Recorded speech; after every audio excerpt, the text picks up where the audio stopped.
I don't put stuff like that in writing. So a short while ago, the Prime Minister showed up in Perth and announced another $200 million for a tunnel to go into the Perth Freight Link.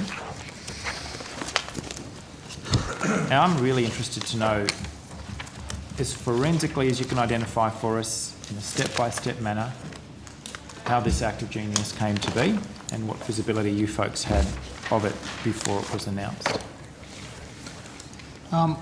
Senator, I'll ask Mr Pinto to give you the details. Essentially, I think as we discussed previously, in going to market for prices, the West Australian Government looked at options for the Stage 2 development and asked tenderers to price options, including tunnel options.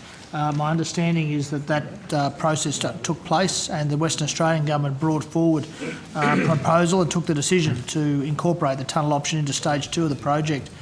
So it came out of the Western Australian tender and evaluation process. And do you folk lay any kind of critical thinking against a decision like that, or you just roll with it? No, we've been involved in discussions and considerations, and Mr Pinto can give you a description of those, but we have been involved in extensive discussions with the West Australian officials in relation to the options, including the tunnel option. Ron, is that That's correct. Thank you, Senator. So the Western Australian Government had been looking at various options around potential different alignments for Section 2 of the project and had worked with tenderers to come up with other options as part of the procurement process. You're still working with Leightons. They were identified as the preferred tenderer. There wasn't quite a contract signed, but the state narrowed it to one preferred tenderer late last year before the Supreme Court threw everything up in the air. Is it Leightons that you're referring to as the tenderer, or do you mean the Western Australian Government as proponent?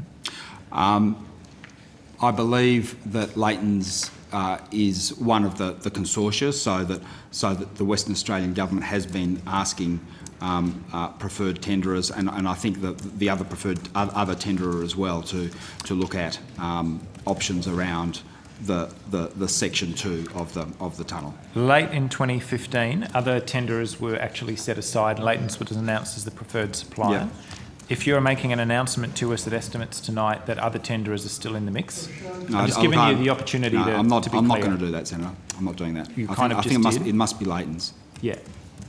This is for $1.2 billion worth of Commonwealth money. You're curiously unclear as to who the proponent is and who the tenderer is. Well, the proponent's the Western Australian Government. So tick, and who's the tenderer?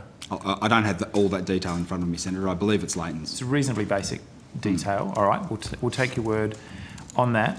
Have you seen any kind of detailed design work, alignments? Where are the diesel stacks going to go? Let's start with that. The detailed design work will be undertaken as part of the process going forward. So that would be the normal course of events once funding commitments are made and decisions are made around the final alignment. So when will we be able to tell residents where the I don't know what the technical term is, to be honest, but when you're air conditioning these tunnels for heavy freight vehicles, a lot of them diesel, you have these stacks that basically carry the polluted air to the surface. When will we be able to let residents know the location of those? All that would be part of the normal process going through the detailed design work and the community consultation that would be part of that process. The project and Section 2 of the project will also need to undertake or go through environmental clearance processes. That would involve, in all probability, a public environment report that would require public input, public consultation and that sort of thing. A state PER or a Commonwealth one?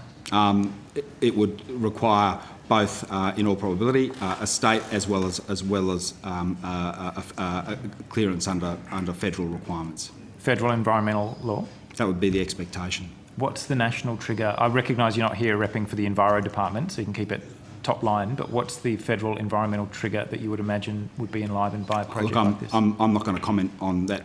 That's ultimately a matter for the Environment Department. You'd anticipate Commonwealth environmental assessment. I'm correct. Personally sceptical, but it's okay if that's what you anticipate. That's good.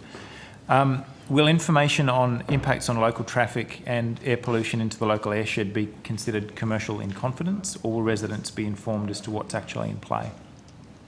Senator, they'll be matters I would expect that would play out in the public environment report process. Are you comfortable that this is a good use and an appropriate use of more than $1 billion of taxpayers' funds, or are there still some doubts in the back of your mind? The project as a whole has been assessed by Infrastructure Australia as a project of high priority as in their February report, so it is a project of national significance. It was a project that didn't even exist 2 years ago, so it's jumped straight to the top of the charts, which is remarkable. The project as a whole hasn't been assessed because there's still no way to get this so-called freight link to the port of Fremantle unless you've got some info you'd like to share to us. What's stage 3 of the project? How does this freight link connect to the port?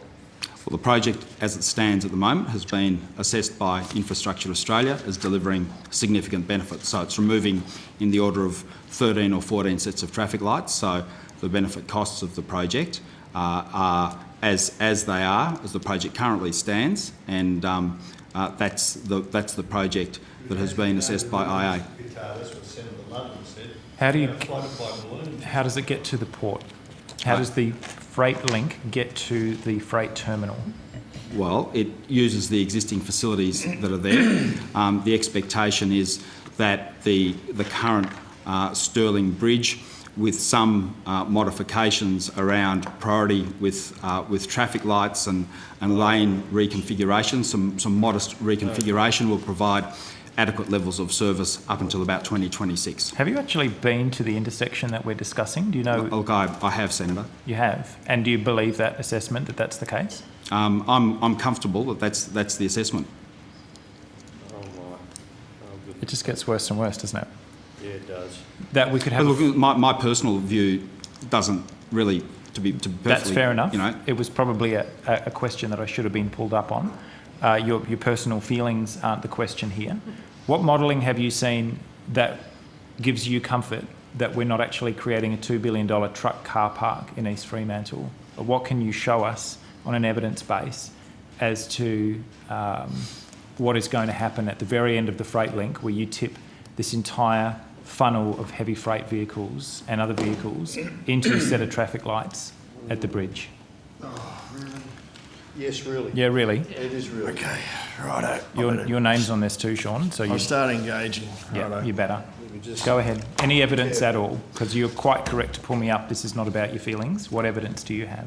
Senator, I go back to the assessment of the project that was undertaken by Infrastructure Australia that outlined the benefits of the project and what it would deliver to the economy in terms of, and also in terms of benefit cost ratio.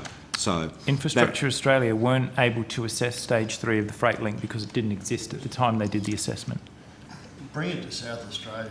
Just ignore it. just bring it over. Bring it over. Come at us. I mean, no, come on.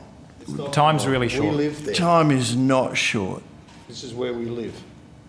Sorry. I know that's where. So- We don't have Senator, a chair to pull the senator again, into line. So. Well, we do have a chair. He's there. It's Senator Stirl. All right. Well, And he's he doing is the he's chair. doing his best to pull you into line.